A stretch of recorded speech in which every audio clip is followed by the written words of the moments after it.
Alléluia. Amen. Soyez bénis. Amen. Soyez bénis. Amen. On va s'asseoir dans la présence de notre suprême Dieu. Amen.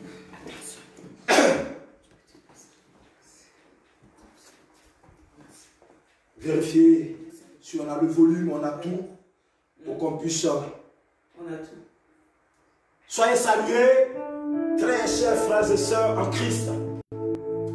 Que la grâce, la paix de notre Seigneur et Sauveur Jésus-Christ vous garde, vous protège, toujours dans la foi en lui, la confiance en lui, l'espérance en lui, afin que nous puissions obtenir le ticket pour le royaume des cieux. Amen. Seigneur, le moment est arrivé. Voilà le peuple que tu m'as donné ce matin.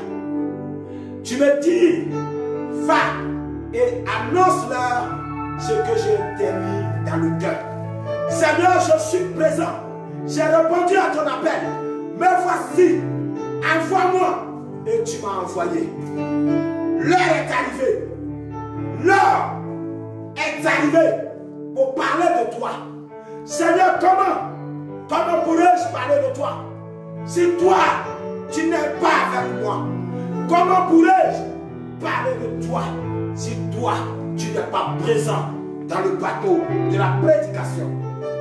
Éternel, mon Dieu, mon roi, Seigneur, mon rédempteur, mon guide, mon conseiller et mon homme fort, j'ai besoin de toi ce matin. J'ai besoin de toi afin que tout obstacle, afin que tout blocage, afin que tout ce qui ne t'honore pas, afin que tout ce qui ne te glorifie pas, Seigneur, sur le chemin de la prédication, soit nettoyé, neutralisé et ramené dans les habits. Esprit de Dieu, Dieu vivant, voici mon canal. Ce canal, utile pour ta gloire. Utilise-le et convertis ton peuple. Convertis ton peuple, car ce n'est ni poussé par la chair, ni par le sang, mais c'est poussé par ton esprit. Que ton esprit parle au cœur de ce peuple. Seigneur, agis, car la première place est à toi. Agis, glorifie ton nom, glorifie ta puissance, glorifie ton esprit, glorifie ta volonté. Fais-en ce que tu veux, cette prédication. Je ne suis qu'un instrument que tu as choisi pour faire passer ton message. Me voici, agis, car toute la place est à toi. Au nom de Jésus-Christ de Nazareth, nous t'avons ainsi prié. Amen. Amen. Amen. Amen. Bien-aimés, ce matin, notre thème, c'est le vrai manteau. Le vrai manteau et le faux manteau, leur rôle. Le rôle des vrais manteaux, celui du vrai manteau, et le rôle du faux manteau. Quel est le rôle de ces deux manteaux? C'est ce que, ensemble, nous allons chercher à comprendre C'est pourquoi celui qui a son bic et son stylo doit s'apprêter, parce que nous allons tous ensemble, d'un commun accord, aller à la compréhension de ce thème. Et pour comprendre ce thème, je vais inviter le peuple de Dieu avec moi à lire notre premier texte. Alléluia. Amen. Qui est tiré du livre de Marc. Marc chapitre 10, les versets 46 à 50. Le livre de Marc. Donc le deuxième livre du Nouveau Testament. Marc chapitre 10, les versets 50. 46 à 50 autant pour moi. Je lis la parole de l'Éternel. Il arrivait à Jéricho. Et lorsque Jésus en sortit avec ses disciples et une assez grande foule, le fils de Timée, Bartimée, mendiant, aveugle, était assis au bord du chemin. Verset 47. Il attendit que c'était Jésus de Nazareth et il se mit à crier: Fils de David, Jésus, aie pitié de moi. 48. Plusieurs le reprenaient pour le faire taire. Mais il criait beaucoup plus fort: Fils de David, aie pitié de moi. Jésus s'arrêta et dit: appelez-le. Il appelait l'aveugle en lui disant: prends courage, lève-toi, il t'appelle. Verset 50. L'aveugle jeta son manteau et se levant d'un bond vient vers Jésus. L'aveugle jetant son manteau et se levant d'un bond vers Jésus. Parole du Seigneur. Amen. Amen. Prions l'Éternel. Éternel notre Dieu, Dieu de la révélation, Dieu de l'explication, Dieu qui amène le savoir à celui qui a besoin de savoir. Viens, viens nous éclairer, viens nous montrer, viens nous faire voir, viens, car nous avons besoin de ta présence. Viens Seigneur, car nous avons besoin de ta présence. Au nom de Jésus-Christ de Nazareth, nous t'avons ainsi prié. Amen. Amen.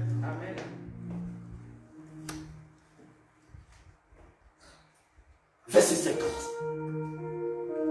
L'aveugle jeta son manteau et se levant d'un bond vers Jésus.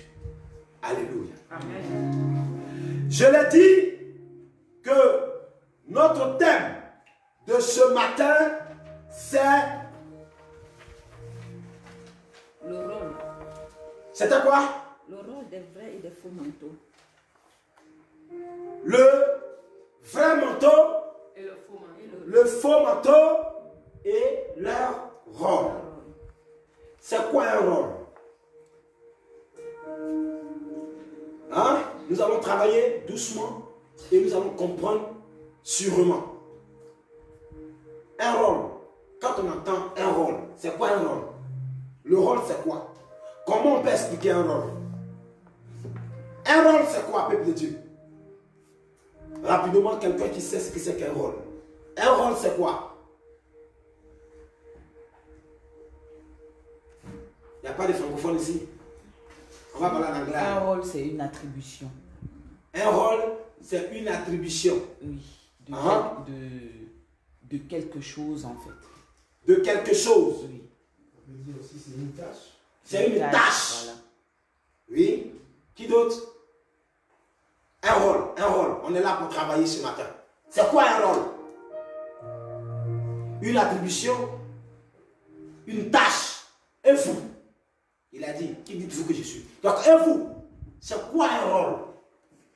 Un rôle, c'est lorsqu'on te confie, on peut te confier quelque chose à faire. C'est lorsqu'on te confie quelque chose à faire. C'est un rôle. Tu peux jouer un rôle. C'est l'attribution d'une tâche. C'est l'attribution d'une tâche. Bien défini. Bien Ouais. définie. Bien définie. Ouais. Hein, maman, Béa? Un rôle. Un rôle pour toi, c'est quoi? Ce qu'on doit exécuter. Un rôle, c'est qu'on doit exécuter. Elle dit un rôle, c'est ce qu'on doit exécuter. Un rôle, ce qu'on doit exécuter ou ce qu'on doit présenter. Ce qu'on doit présenter. Comme une pièce de théâtre, tu joues un rôle. Une pièce de théâtre, ce qu'on doit présenter. Ce qu'on doit faire. Ce qu'on doit faire. Jouer un rôle. Jouer un rôle Dans une affaire. dans une affaire. Tu viens, tu joues un rôle pour. C'est jouer une partition. Ouais, pour reçu. Pour Tu as reçu, tu as joué un rôle. Représenter et quelque c'est chose. ok. Tu représentes quelque chose, le rôle. Alléluia. Le rôle a combien de sens? Plusieurs. Il y a plusieurs. Plusieurs sens. Qui peut me donner 3 sens du rôle? Le rôle d'un chef de famille. Le rôle, tu vas représenter une pièce de théâtre. Le rôle, quoi encore? Tu exécutes une tâche. Je sais pas. Alléluia. Je suis en train de parler à des personnes spirituelles. Alléluia. Amen. Voilà. Et je vais vous amener à comprendre quelque chose. Un rôle de... Il y a deux. Un rôle. Le rôle a 2 sens. Alléluia. Amen. Les 2 sens d'un rôle. Il y a le sens positif Positif et et négatif. il y a le sens négatif. Alléluia. Amen. De toute la façon, quelqu'un te demandera un jour de jouer un rôle pour lui. Un rôle, c'est quelque chose que l'on te demande de faire.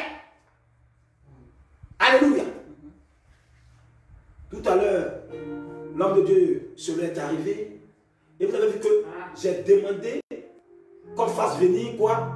Le piano pour qu'il puisse faire quoi? Jouer un rôle. Donc je le sollicite. Je sollicite l'homme de Dieu pour qu'il joue un rôle. Alléluia. Amen. Donc je peux le solliciter à jouer un rôle positif comme un rôle négatif. Alléluia.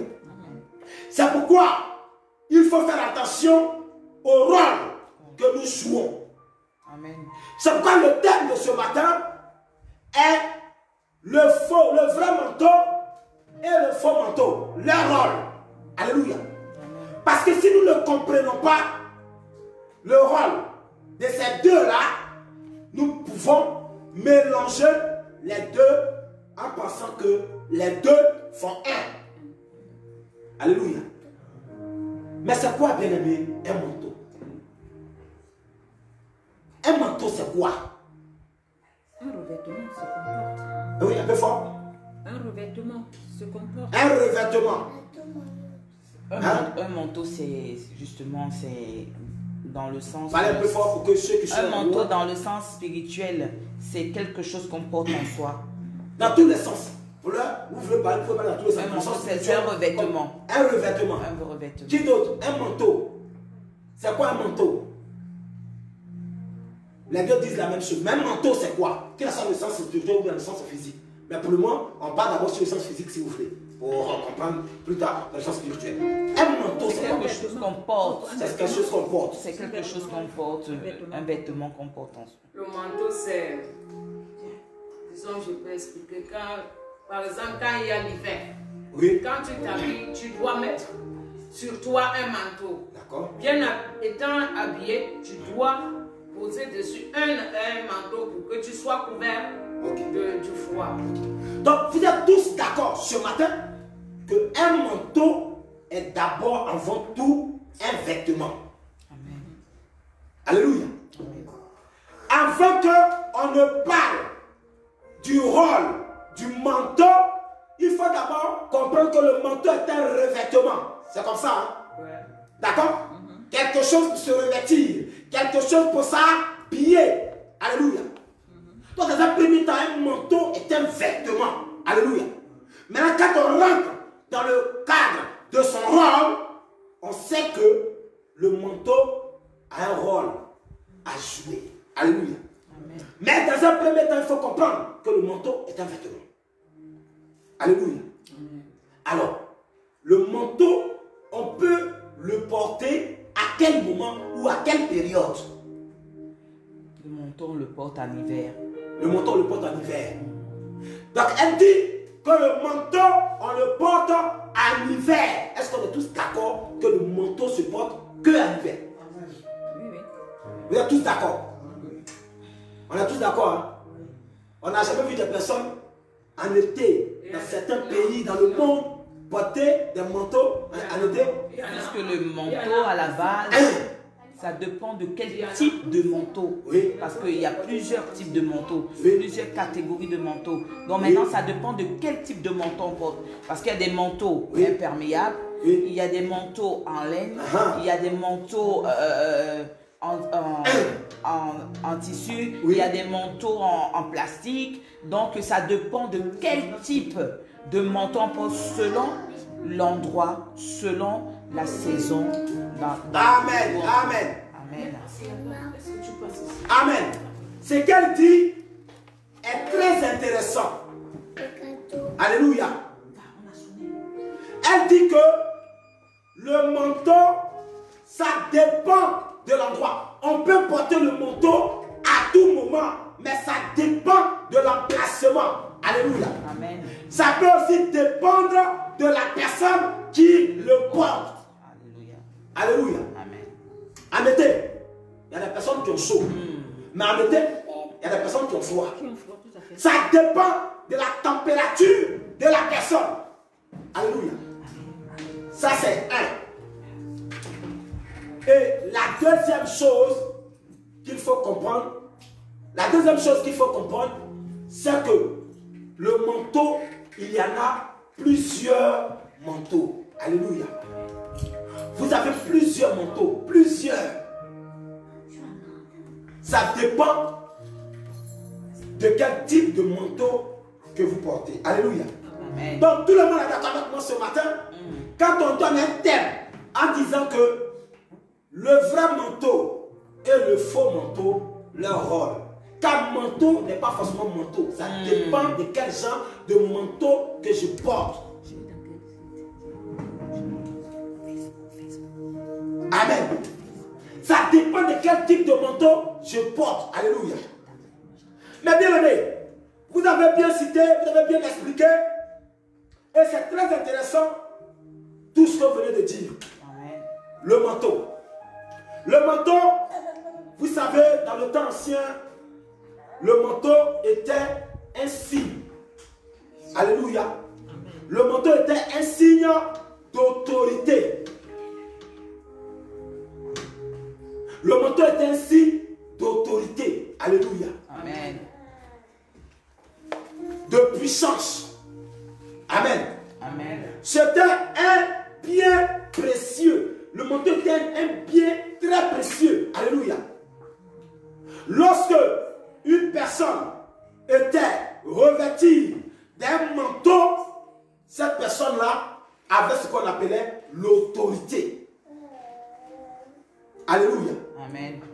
Quand nous parcourons la Bible, nous voyons qu'il y a eu des puissants hommes de Dieu, des puissants rois qui étaient revêtis des manteaux de valeur. Alléluia. Bien aimé, quand on parle de l'Ancien Testament, dans l'Ancien Testament, comme dans le Nouveau Testament, il est question de plusieurs manteaux. Alléluia. Dans l'Ancien comme dans le Nouveau, on nous parle de plusieurs manteaux. Alléluia. Nous allons voir quelques exemples dans la Bible de ces différents types de manteaux que la Bible a ressortis pour toi, moi, ce matin. On nous dit que Jonathan avait donné son manteau à qui?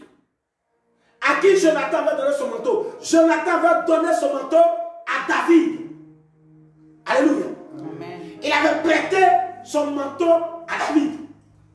Alors, lorsque nous essayons de comprendre cet acte-là, on se dit, sans doute, on n'était pas loin de l'hiver.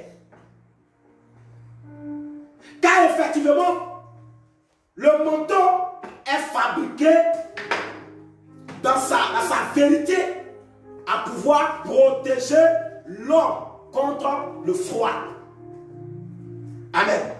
Amen. Donc, Jonathan va prêter son manteau à David. Allons-y dans la Bible. Avant de revenir sur Batimée, nous allons d'abord voir quelques exemples dans la Bible et nous reviendrons sur Batimée. Allons-y dans le livre de 1 Samuel. 1 Samuel, chapitre 18 et les versets 4. 1 Samuel. 1 Samuel, chapitre 18 et les versets 4. Je lis la parole de l'Éternel. Il ôta le manteau qu'il portait pour le donner à David. Et il lui donna ses vêtements, même son épée, son arc et sa ceinture. Parole du Seigneur. Amen. Jonathan, cet homme-là aimait tellement David qu'il va lui donner le manteau qui lui sert de protection contre le froid. David était dans une période compliquée. David était en danger. David était dans une période de turbulence. Alléluia. Amen. Quelqu'un, un ami, lui prête son manteau pour dire, tiens, mets sur toi mon manteau. Alléluia. Amen. Oui, bien aimé, il y en a plusieurs manteaux. Mais nous chercherons à savoir le rôle de ces plusieurs manteaux. Alléluia. Plus tard, lorsque Saoul était dans la caverne, alléluia, Amen. quelque chose va se passer dans cette caverne-là, alléluia. La Bible nous dit que David était dans la caverne, mais Saoul aussi à l'intérieur, et que les hommes de David sont derrière. Ils étaient derrière lui, ils étaient derrière Saoul, cachés. Ils étaient derrière Saoul, ils étaient cachés pour un rôle bien précis. Dans cette même caverne, David va s'approcher. David va s'approcher et qu'est-ce qu'il va faire? Il s'approche de Saoul et il va couper avec crainte un morceau du manteau de Saoul. Alléluia. Amen. Il s'approche de qui? De Saoul, du roi. Et il coupe quoi? Un morceau du manteau du roi. Alléluia. Amen. Je vous ai dit que le manteau, à leur époque, c'était quoi? C'était l'autorité. Le manteau représentait l'autorité. C'est ce que nous voyons aujourd'hui. Vous voyez des hommes de Dieu qui ont de ces manteaux-là qui traînent le sol. Amen. Alléluia. Vous savez, Ouais, bon père. quand on veut copier, on ne copie pas, mais on fabrique. Amen. Alléluia. Donc le manteau de Saoul représentait son autorité. Mais David va poser un acte spirituel. Car Saoul n'était plus quoi? Alléluia. Il avait été déjà quoi? Il avait perdu la royauté. David ne ressemblait à... Saoul, pardon, ne ressemblait plus à rien. Alléluia. il était en guerre avec qui? David. Est-ce que vous comprenez? Amen. David pouvait ôter la vie de Saoul. Alléluia. Il pouvait le tuer. Mais qu'est-ce qu'il va faire? Il va couper juste une partie de son manteau qui représente quoi? Son autorité. David va diminuer l'autorité de qui? De Saoul. David va affaiblir Saoul d'abord sur le plan spirituel.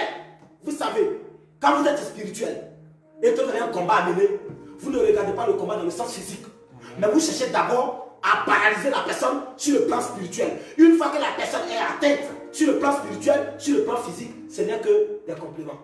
Amen. Alléluia. David, il coupe le morceau. Autant d'années, autant de mois, autant de jours que David tiendra ce morceau entre ses mains, il tient une partie de l'autorité de Saoul entre ses mains. C'est la même façon. Vous voyez dans un pays, lorsque la rébellion rentre dans un pays et que la rébellion occupe une partie du territoire, la rébellion affaiblit le pouvoir présidentiel. Et quand nous rentrons dans le sens spirituel et que vous arrivez à paralyser quelqu'un dans sa vie de prière, vous, oh my God, j'aime la révélation quand je parle. La Bible dit que Balaam et Balak, l'autre va dire à ce faux prophète, viens les maudire. Et ce faux prophète dit, je ne peux pas les maudire, mais je vais donner un conseil. Il faut les pousser à pécher. S'ils arrivent à pécher, je pourrai les maudire. Alléluia. Amen. Tant qu'ils n'ont pas de péché en eux, l'autorité de Dieu est sur leur vie. Donc on ne peut pas maudire celui que Dieu a établi. Donc pour pouvoir les avoir et les maudire, il faut les pousser afin que l'autorité qui est sur eux puisse diminuer. Quand vous comprenez le spirituel, le combat il devient facile. Quand vous comprenez le spirituel, vous utilisez les éléments du spirituel pour vaincre votre ennemi. David, ce même David, n'a pas utilisé une épée. Saoul lui a donné son épée.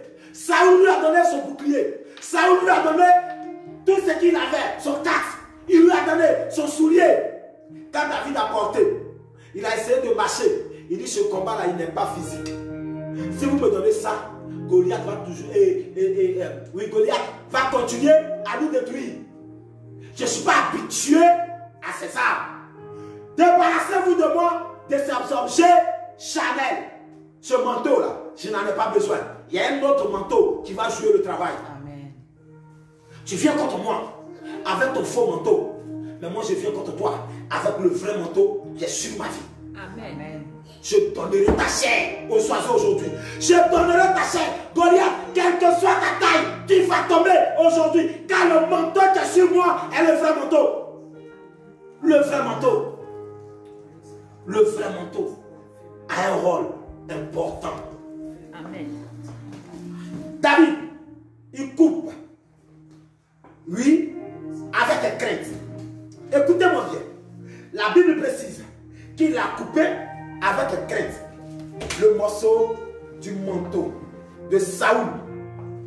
Comme déjà il avait porté atteinte à l'homme.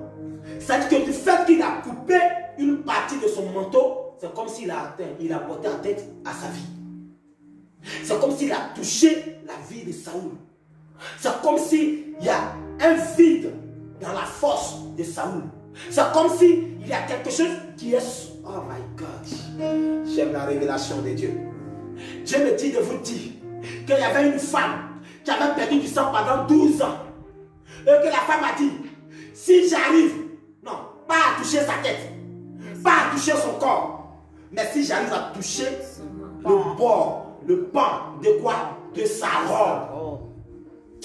Oh, il dit il y a un manteau et puis il y a un manteau. Il y a un manteau, quand c'est le vrai. Quand tu pars, tu passes dans la vallée de l'ombre de la mort. Le vrai manteau te fera avancer. Alléluia. Le vrai manteau Amen. te fera progresser.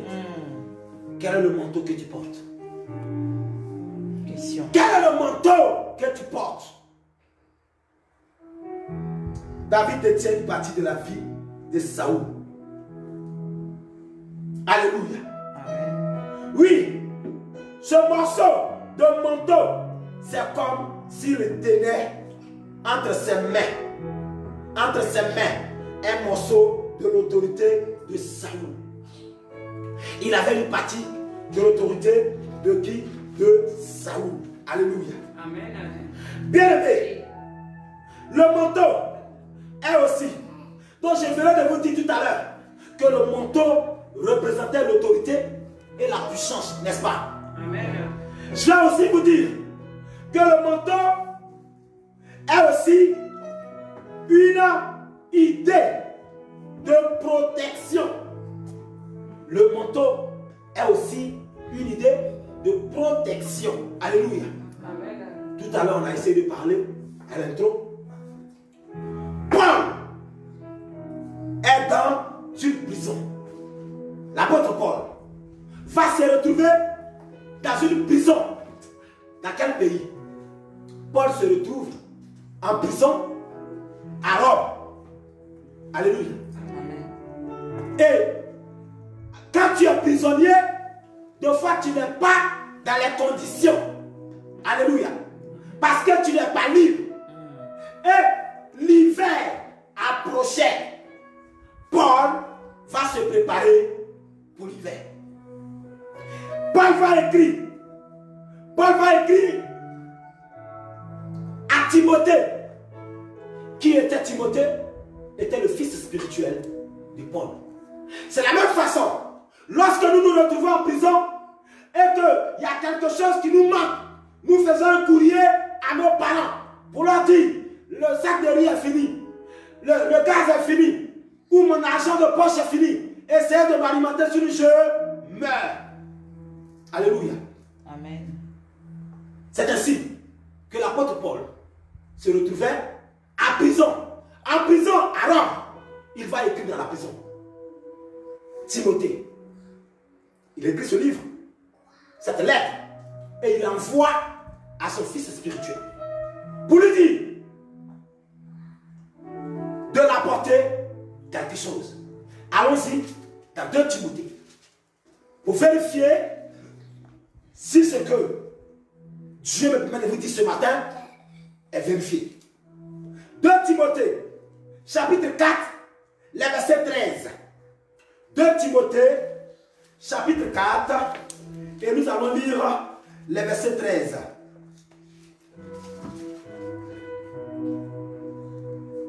De Timothée. Alors, je vous lis la parole. 2 Timothée, chapitre 4, verset 13. Écoutez ce qu'il dit. Quand tu viendras, apporte le manteau que j'ai laissé à toi, chez Carpus, et les livres, surtout les parchemins. Alléluia. Amen. Timothée, quand tu viendras me voir, un fils, quand son père est en prison, c'est normal que ce soit le fils qui parte de temps en temps, soit chaque semaine ou chaque 3 jours, allez voir papa. Papa, est-ce que tu te portes bien? Papa, est-ce que tu manques de quelque chose? Alléluia. Amen. Timothée avait l'habitude d'aller voir son père spirituel. Son père lui dit, quand tu viendras cette fois-ci, il ne faut pas oublier le manteau que j'ai laissé dans la chambre. Envoie-moi le manteau. Car le froid commence à venir, les murs sont humides. Alléluia. Amen. Timothée, envoie-moi un manteau qui est là comme un manteau de protection contre le froid. Alléluia. Amen. Il y en a plusieurs manteaux, frère. Plusieurs manteaux, ma soeur. Ce manteau-là lui permettait de rester au chaud. Alléluia. Ce manteau permettait à Paul de rester au chaud. Dans la loi, bien aimé, il est dit, dans la loi biblique, il est dit que si un riche prenait à un pauvre son manteau, si un riche arrivait à prendre du pauvre son manteau, vous allez comprendre l'importance du manteau dans l'Ancien Testament et dans le Nouveau Testament. Si un riche venait de prendre le manteau d'un pauvre comme gage, c'est-à-dire quoi? Tu me dois. Comme tu n'as pas l'argent pour payer ce que tu me dois, je prends ton manteau en gage. Alléluia. Le jour où tu rendras mon argent, tu auras ton manteau. Mais la loi dit, si tu détiens ce manteau, et que l'hiver approche, n'hésite pas une seule seconde. Va lui rendre son manteau. C'est la loi qui le dit. L'importance du manteau. Oui, que tu détiens comme gage, il devait le lui rendre le soir même. Le soir où l'hiver, où nous rentrons l'hiver, le soir où il doit dormir là, il faut qu'il ait son manteau pour mieux être chaud. Alléluia. Amen. L'importance du manteau. Alléluia. Le manteau était souvent son seul bien, sa seule richesse. Alléluia. Ce pauvre-là, à cette époque-là, tu peux ne pas avoir quoi que ce soit. Tu peux tout perdre. Tu peux même dormir dans la rue. Mais la seule chose que tu peux garder avec toi, ou la seule chose que tu peux prêter de l'argent pour acheter, c'est un manteau. Car en Israël, le froid ne pardonnait pas. Alléluia. C'est pourquoi quand vous regardez dans la Bible, le texte que nous venons de lire, dans le livre de Marc chapitre 10, on nous dit que Bartimée, le fils de Timée, était quoi? Un pauvre, aveugle et en plus mendiant. Mais malgré ça, sa seule richesse était un manteau. Alléluia. Amen. Le manteau, c'était la seule chose qui restait à ce pauvre-là. Et la loi a été votée que si en hiver, le soir arrive, va le lui remettre son manteau pour qu'il se couvre. Je pense que même en France ici, il y a des lois qui disent que en hiver, si quelqu'un arrivait à porter des sandales, la police peut te prendre. Parce qu'il respecte l'être humain. La vie humaine, elle est importante. Donc, en plein hiver, tu ne peux pas t'en démembrer. En plein hiver, tu ne peux pas être en sandales pour te promener dans tout Paris. Ils vont t'interpeller. Soit t'envoyer à l'hôpital pour vérifier si tu n'as pas un problème au niveau du cerveau. Parce que l'acte que tu poses, ce n'est pas normal. On est en hiver. Nous sommes en hiver. Et toi, tu es en décolleté, ou je ne sais pas comment on appelle ça, en démembré. Alléluia. Le manteau est aussi une idée de protection. Alléluia. Je dirais aussi ce matin que le manteau de quelqu'un est très important et il faut que nous en parlons. Le manteau d'Élysée. Le manteau d'Élysée. Mais bien aimé, avant de parler du manteau d'Élysée, il faut comprendre que le manteau qu'il portait, la personne de Bartimée, était un manteau et un faux. Alléluia. Amen. Le manteau que cet homme-là portait, que Bartimée portait, est un faux manteau. C'est ainsi. Vous pouvez même aller à la boutique. Vous pouvez acheter un manteau, même à grand prix, mais ça peut être un faux manteau. Amen. Vous allez mettre sur vous, ça va vous gonfler, mais quand le froid va se décoller, vous allez être en terre. Amen. Parce que le manteau n'est pas bien. Les outils qu'on a utilisés pour fabriquer ce manteau, c'est vrai qu'on l'appelle manteau, mais c'est un faux. Alléluia. Amen. Est-ce que vous n'avez jamais vu ça? Vous n'avez jamais vu quelqu'un qui a acheté un manteau, mais il a constaté que quand le froid a bien commencé là, ce manteau là, il fallait le changer ou il faut doubler? Alléluia. Donc il peut y avoir de faux manteaux. Il peut y avoir de fausses personnes qui vont fabriquer des faux manteaux en mettant des marques comme des logos sur ces manteaux-là, qui va l'acheter à grand prix. Mais quand l'hiver va commencer, tu vas l'acheter l'autre manteau. Pourquoi? Parce que c'est un faux manteau fabriqué par une fausse personne. Le manteau qu'il portait, Bartimée, est un faux manteau. Quel était le rôle que ce manteau-là jouait, ou quel était l'impact que ce manteau-là apportait sur la vie de Bartimée? Ça l'enfonçait dans la pauvreté. La mendicité. Tant qu'il aura ce manteau-là sur lui, l'onction, la puissance, les esprits de ce manteau-là l'amènent uniquement qu'à mendier. Amen. À se voir inférieur, à se voir dans l'incapacité de chercher à se lever. Ce manteau-là avait une négativité sur la vie de Bartimée. Ce manteau-là faisait que Bartimée prenait du froid à lui. Il était maigre, misérable, sale. Pourquoi? À cause du rôle que ce manteau-là jouait sur lui. Frère, je vais te parler de l'influence de tout objet que tu utilises. L'impact que cet objet peut avoir sur ta vie. Lorsque vous vous mettez avec un manteau qui est un manteau, un faux, des personnes de valeur peuvent passer à côté de vous, ne vont pas vous adresser la parole. Alléluia.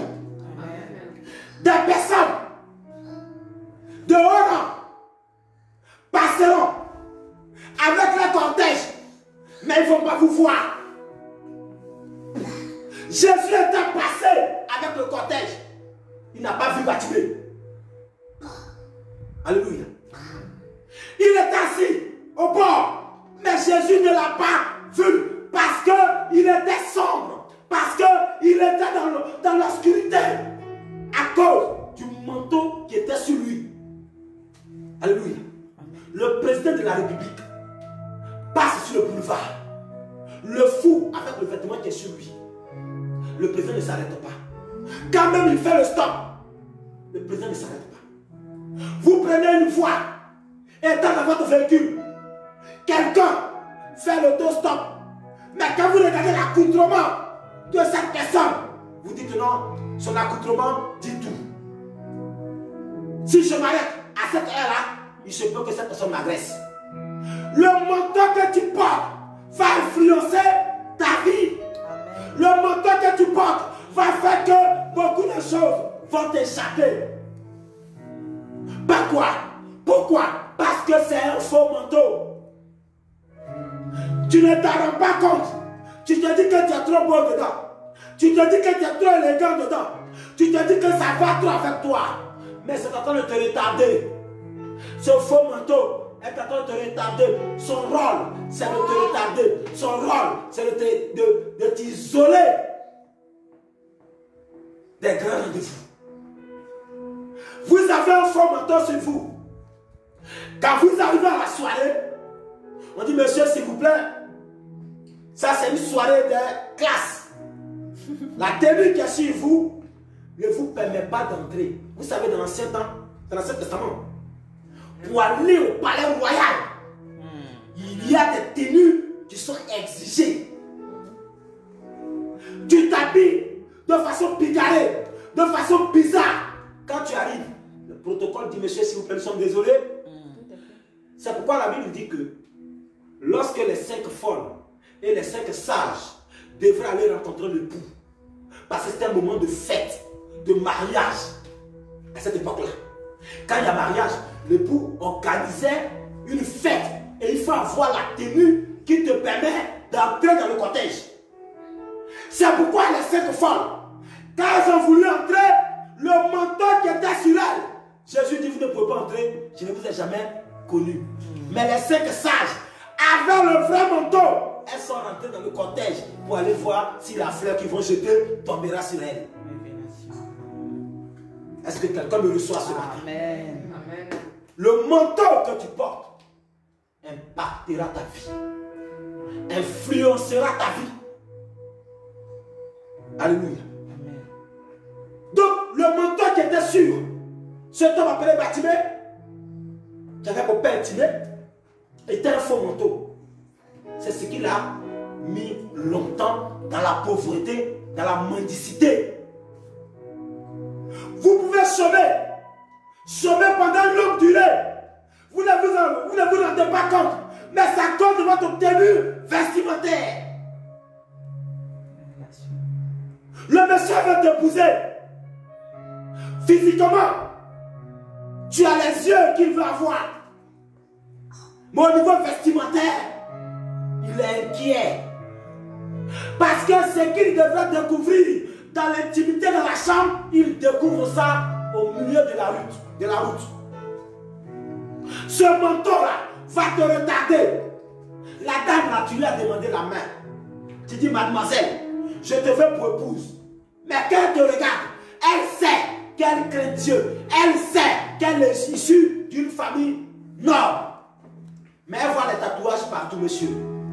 Mon frère, elle voit sur ton corps toutes sortes de tatouages. Elle voit que tu as des boucles d'oreilles. Mais la femme, là, la demoiselle, là, elle prie. La demoiselle, là, elle craint Dieu. La demoiselle, là, elle est issue d'une famille noble. Alléluia. Amen. À cause de ton accoutrement, tu vas te disqualifier. Quand même, à l'intérieur de toi, il y a de la valeur. Mais à cause de ton extérieur, il y a des personnes qui ne cherchent pas à checker l'intérieur. Oh my God, j'aime quand tu me parles. Vous partez à l'entretien. Vous partez à l'entretien. Oh my God. Vous partez à l'entretien. Habillez-vous comme si vous partez au champ. Habillez-vous. Portez les manteaux, les faux manteaux. Allez-y à l'entretien. Quand vous entrez, on ne va même pas regarder votre CV. Regardez ce qu'ils font avec vous. Vous avez tous les documents qu'on a demandé. Oui, madame. Oui, monsieur. On a pris le document qu'il avait demandé. Ok, donnez-nous. Donnez. Envoyez. Il prend le document et il pose à côté de lui. Et il commence à vous poser des questions sans jeter un coup d'œil dans votre dossier. C'est un signe d'une personne disqualifiée d'office. Il n'a pas besoin de regarder ton CV. Il n'en a pas besoin parce que ton physique a déjà disqualifié. T'as déjà disqualifié dans le concours. Alléluia. Amen. Le faux manteau, son rôle, c'est de t'éloigner de la scène de gloire. Le faux manteau, son rôle est de te disqualifier et de te laisser toujours dans l'obscurité, dans le retard. Alléluia. Le faux manteau te mettra toujours en retard. Le faux manteau te permettra d'être seulement acclamé par des personnes qui ont raté leur vie. Quand tu as le faux manteau sur toi, tu ne peux qu'être acclamé ou invité par des personnes qui ont déjà perdu, qui ont déjà raté leur vie. Le faux manteau va toujours te conduire vers les fausses personnes. Les vêtements que tu mets sur toi ne vont jamais te conduire au palais royal. Parce qu'au palais royal, il y a un manteau qui est exigé. Alléluia. Amen. Tu pries, tu veux rentrer dans la bénédiction de Dieu. Mais à cause du manteau qui est sur toi, qui influence ta vie, tu ne peux pas entrer. Mais qu'est-ce que Bartimée va faire? Premièrement, il a perdu une occasion. C'était quelle occasion? Le passage de Jésus. Normalement, Jésus-Christ devait s'arrêter. En le voyant assis, en tant qu'un pauvre. S'il avait le vrai manteau sur lui, Jésus allait dire, mais comment se fait-il que une personne si bien habillée, une personne avec un manteau de valeur, peut s'asseoir ici? Sans doute, quelqu'un l'a braqué. Sans doute, quelqu'un a pris sa voiture. C'est pourquoi il est comme ça. Arrêtez-vous. Il allait s'arrêter. Mais dès qu'il a vu Bartimée, il a vu que déjà, il avait tout ce qu'il faut pour ne pas s'arrêter. Alléluia. Tout de suite, il a pris Bartimée comme les autres mendiants. Les mendiants qui se promènent dans la rue, les mendiants qui se promènent partout. Il a confondu Bartimée à toutes ces personnes. Donc Bartimée va perdre cette première faveur. Il va se rattraper en disant quoi? On dit, la Bible dit qu'il a commencé à crier.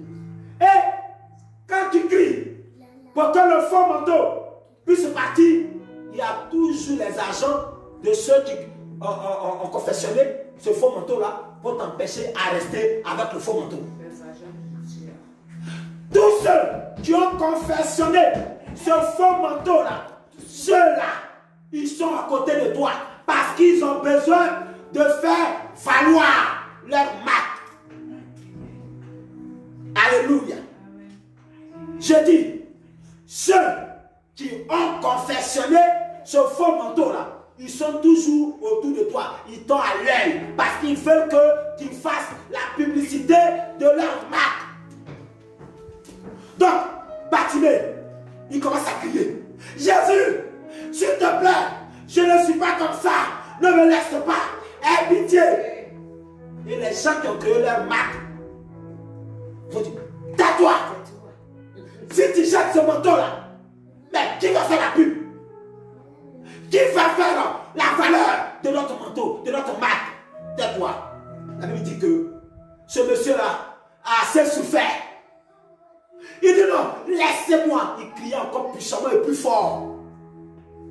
Jésus dit arrêtez le cortège. Mais je viens de passer là. Comment se fait-il que cet homme ne m'a pas vu? Parce que le faux manteau influençait sa vie. Le faux manteau l'avait caché dans l'obscurité. Le faux manteau a fait que le vrai manteau et le faux manteau ne peuvent pas se voir. Vous allez aller dans une boutique. Ils vont mettre les objets là qui n'ont pas de valeur, ils vont les mettre de l'autre côté, soit au deuxième étage. Mais les objets de valeur, ils vont les mettre au 10e étage. Alléluia. Parce qu'ils ne peuvent pas tous être ensemble. Alléluia. C'est ainsi que quelque chose va se passer dans la vie de Bartimée. Le texte dit quoi? Bartimée prend la décision et il jette. Alléluia.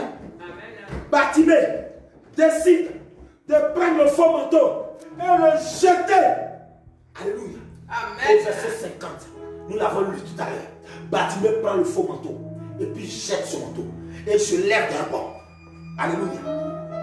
Amen. Il jette le faux manteau et il se lève d'un bond. Alléluia. Amen. Bien-aimé, je vous parlerai d'Élisée. Je vous parlerai d'Élisée. Alléluia. Amen. Élisée a été recouvert 2 fois. Élisée a été recouvert 2 fois du manteau d'Élie.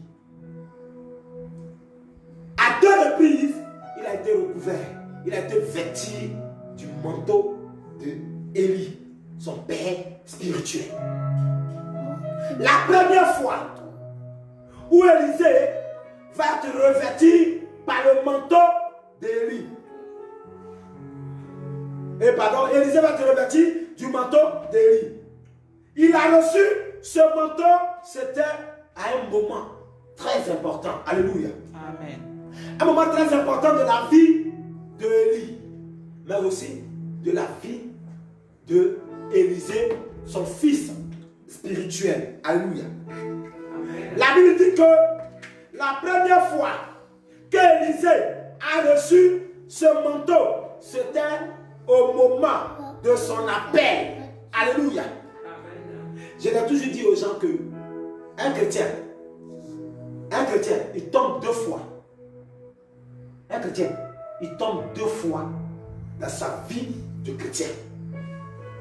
Alléluia. Amen. La première fois que le chrétien tombe sur le fait de la prière, c'est lorsqu'il reçoit sa délivrance. L'esprit qui va sortir de toi, le faux manteau qui va sortir de toi, le mauvais manteau qui va sortir de toi, va te jeter au sol. Alléluia. Ça s'appelle la délivrance. Le chrétien prend KO pour une première fois. La deuxième fois que le chrétien va tomber, ça sera quoi? Le jour où il reçoit le don spirituel. Amen. Si vous êtes distrait par les enfants, c'est un esprit qui fait ça. Lorsque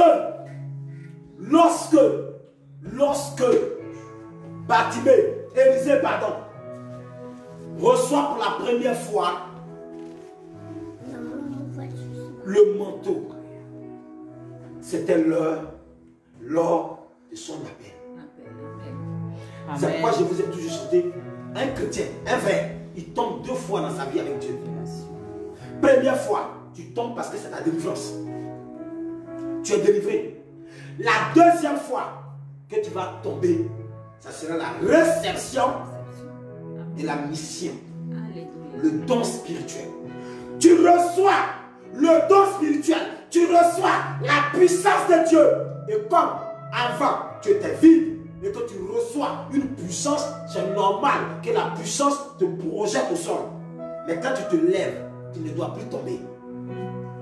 Quand vous constatez que depuis votre vie chrétienne, vous ne faites que tomber. Chaque fois qu'on fait veiller, vous tombez. Chaque fois qu'on fait veiller, vous tombez. Chaque fois qu'on fait veiller, vous tombez. Ça veut dire que vous n'êtes pas encore converti.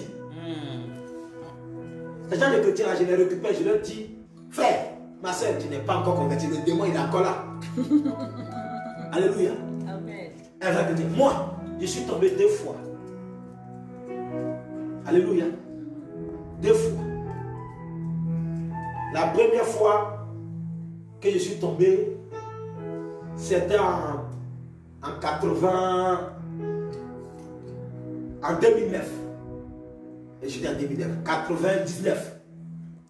Alléluia. J'étais tombé pour la première fois en 99. D'autres vont dire, mais il n'y a pas longtemps qu'il est chrétien. Hein? Si, il y a longtemps que je suis chrétien. Mais je suis un chrétien qui avait un pied dedans, un pied dehors. Parce que je suis né d'une famille chrétienne. Donc j'étais chrétien sous mandat de famille.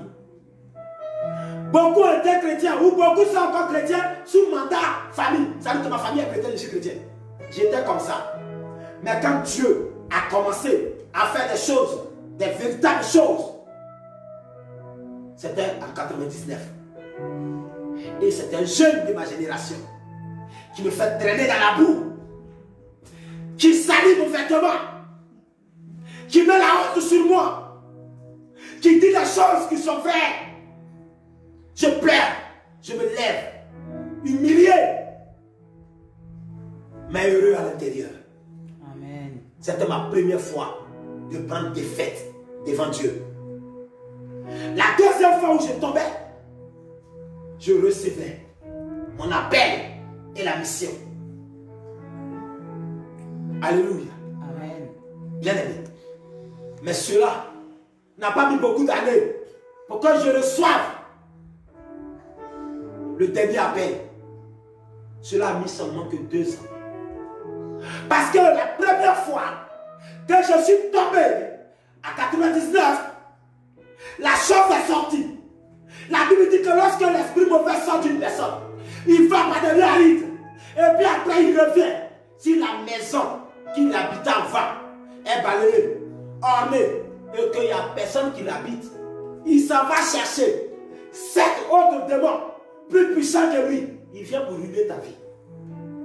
Et comme je savais ça, quand il est parti là, j'ai dit, quand tu vas venir, tu vas voir qui tu vas trouver.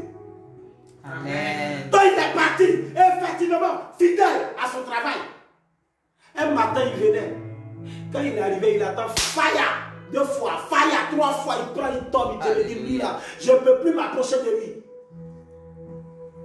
Et quand tu as vu que Satan est revenu et qu'il avait échoué, il dit, tu mérites d'être décoré.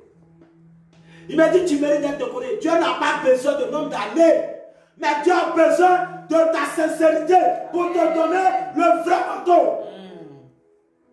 Dieu a besoin de ton engagement pour te donner le vrai manteau qui va changer ta vie.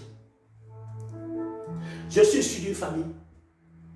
Je n'aime pas employer le mot pauvre, sinon je l'aurais employé. Je suis issu d'une famille modeste. Je préfère modeste que de dire pauvre, car je déteste ce mot. Donc je suis issu d'une famille modeste. Mais Dieu a changé ma vie. Amen.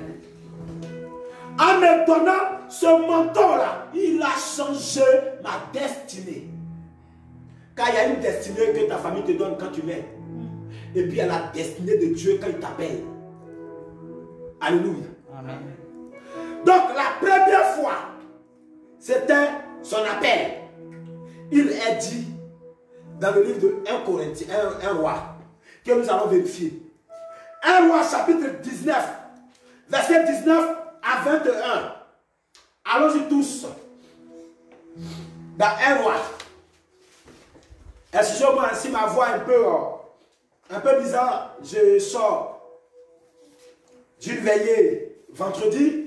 Donc la voix elle est un peu... Prenez ça comme ça. Hein. C'est comme ça.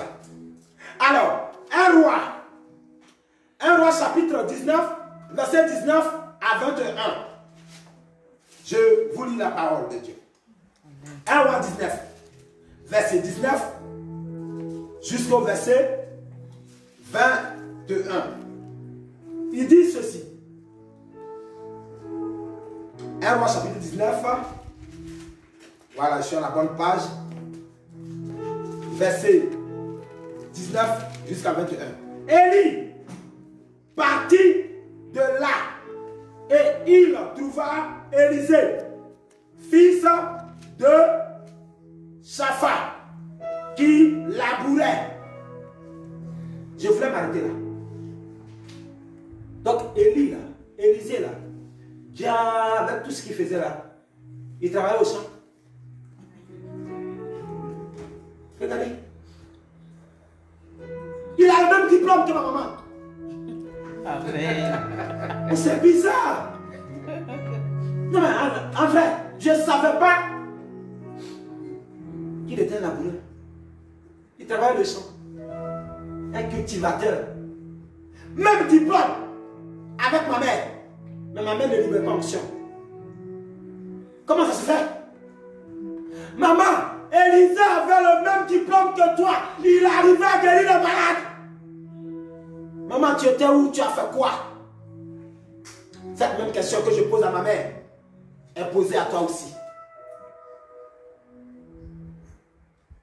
Élie partit de là et il le trouvait. Alléluia. Parce que c'était quelqu'un qui travaillait le sol. Amen. Amen. Il trouva Élisée. Et il avait devant lui 12. Élisée avait devant lui 12 paires de bœufs. Et il était avec la 12e. Élie s'approcha de lui. Et il jeta sur lui son... Il jeta sur lui son manteau. Donc Élie jette son manteau sur Élisée. Alléluia. Amen. Élisée quitta ses bœufs, courut après Élie et dit, laisse-moi embrasser mon père et ma mère et je te suivrai. Élie lui répondit, va et reviens car pense à ce que je t'ai fait. Pense à ce que je t'ai fait. Alléluia. Amen. Dieu t'a fait quoi? Qu'est-ce que Dieu a fait? Pense à ce que Dieu t'a fait. Pense à ce manteau qui a été jeté sur toi. Tu fais quoi là-bas? Tu fais quoi là-bas? Qu'est-ce que tu fais dans ce groupe, dans cette affaire? Pourquoi tu es là-bas? Pense à ce que Dieu a jeté sur toi. Après s'être éloigné d'Élie, il devait prendre une paire de bœufs qu'il offre en sacrifice avec l'attelage des bœufs. Il cuit leur chair et la donna à manger au peuple. Puis il se leva, suivit Élie et fut à son service. Alléluia. Amen. Le vrai manteau. Le vrai manteau change ta vie. Amen. Le vrai manteau change ta vie. Le faux manteau te laisse dans l'obscurité, te laisse dans les problèmes, te laisse dans le chèque, te laisse dans le malheur, te laisse dans la tristesse, te laisse dans la douleur, te laisse dans la moquerie, te laisse dans la boue. Mais le vrai manteau t'envoie au sommet. Le vrai manteau éclaire ton chemin. Le vrai manteau te positionne. Le vrai manteau fait de toi la place qu'on ne peut pas oublier de toute sa vie. Le vrai manteau fait de toi l'icône de ta famille. Le vrai manteau fait de toi l'espoir de toute une génération. Le vrai manteau fait de toi la joie de tout un peuple. Le vrai manteau fait de toi le sourire de toute une nation. Le vrai manteau fait de toi la solution des plus faibles. Le vrai manteau sur ta vie fait de toi le chemin à suivre. Alléluia. Oui, Élisée, il porte ce manteau. Élie l'a recouvert, il a recouvert de ce manteau. De ce manteau, c'est une notion. Élie recouvre Élisée de son manteau et il lui dit, souviens-toi, pense à ce que je viens de te faire. Je veux dire à quelqu'un ce matin de penser à ce que Dieu lui a dit quand il dormait. Amen. Je veux dire à quelqu'un de penser à ce que Dieu lui a dit quand il dormait. Alléluia. Amen. Oui, ce manteau, c'est une notion de couverture spirituelle. Alléluia. Quand Élie a jeté ce manteau-là sur Élisée, c'était de le couvrir spirituellement. Alléluia. Je te prends, cela signifie, je te prends sur mes épaules. Voilà pourquoi quand vous lisez la Bible, Élisée était collé à Élie. Élisée était sous la responsabilité d'Élie. Il a formé, il a préparé, il a permis qu'il soit vraiment une personne de victoire. Alléluia. Oui, ce manteau signifie, je te prends sur mes épaules. Il prend Élie sous son aile. Je t'appelle, je t'ai appelé. Je t'ai appelé parce que Dieu m'a donné l'ordre. Alléluia. Le Seigneur est celui qui nous couvre de son manteau. C'est Dieu qui nous couvre de son manteau. Dieu nous couvre de son manteau. Bien-aimé, je voulais t'amener à t'arrêter là. Parce que c'est un enseignement qui est très large. Donc si Dieu nous fait grâce, le terminer la semaine prochaine. Amen. Alléluia. Amen. Mais je voulais que tu comprennes qu'il y a un manteau, un premier manteau. Je vous avais dit que Dieu avait appelé Élisée avait reçu 2 fois le manteau d'Élie. Élisée avait reçu 2 fois le manteau de Élie. Donc la première fois était quoi? Son appel. Alléluia. Et la semaine prochaine, nous allons voir la deuxième fois où Élisée recevait le manteau d'Élie. Il y a des merveilles que vous allez découvrir. Il y a des choses puissantes dans ce message. Bien aimé, je vais terminer pour te dire que la semaine prochaine, nous parlerons encore avec verset à l'appui de faux manteaux. Le manteau qu'il portait, Bartimée, était un faux manteau. Amen. Et vous avez vu ce que ça a causé dans sa vie. Il a fallu qu'il jette ce manteau. Je vais exhorter quelqu'un. Le manteau que tu portes, si tu sais que ce n'est pas un bon manteau, il faut le jeter. Amen. Le manteau que tu portes là, qui est sur ta vie. Vous savez, les actes que nous posons, les comportements que nous menons tous les jours de notre vie, dans le spirituel, c'est un manteau. C'est une tenue qu'on a pris, on a porté sur toi. Alléluia. Il y a des gens qui vont consulter les marabouts. Quand il y a le marabout nous dit, il y a quelque chose qu'on t'a fait porter. Mais physiquement, tu ne vois pas la chose. Mais le marabout dit, on t'a porté quelque chose. Ou bien on a mis un voile sur ton visage. Alléluia. Pourquoi lui voit? Parce que c'est spirituel. Il y a des comportements que tu poses. Il y a des vies que tu mènes. Tu ne ressembles pas à un enfant de Dieu. C'est un manteau. Et c'est un faux manteau. Il faut le jeter. Il faut le jeter comme Bartimée l'a fait.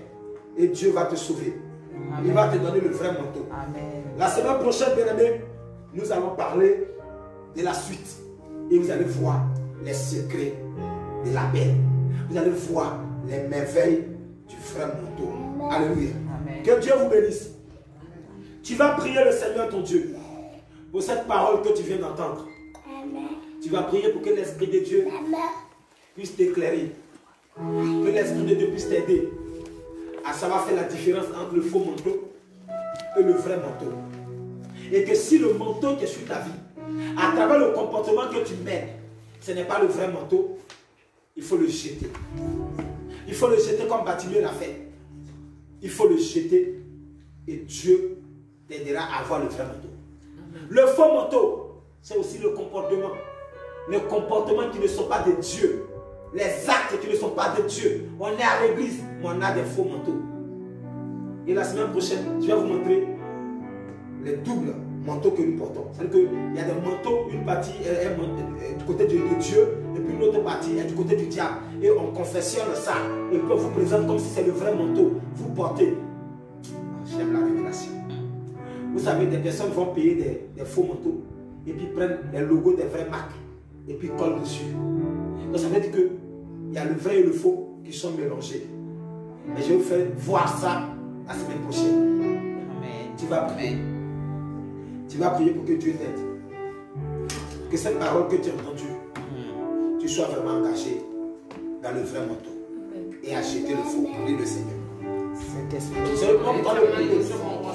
Tu vas te tenir debout, tu vas prier. La gloire, Seigneur. Nous te disons, Tu vas prier le travail. Oh, fais quelque chose dans ma vie. révélation de Une chose.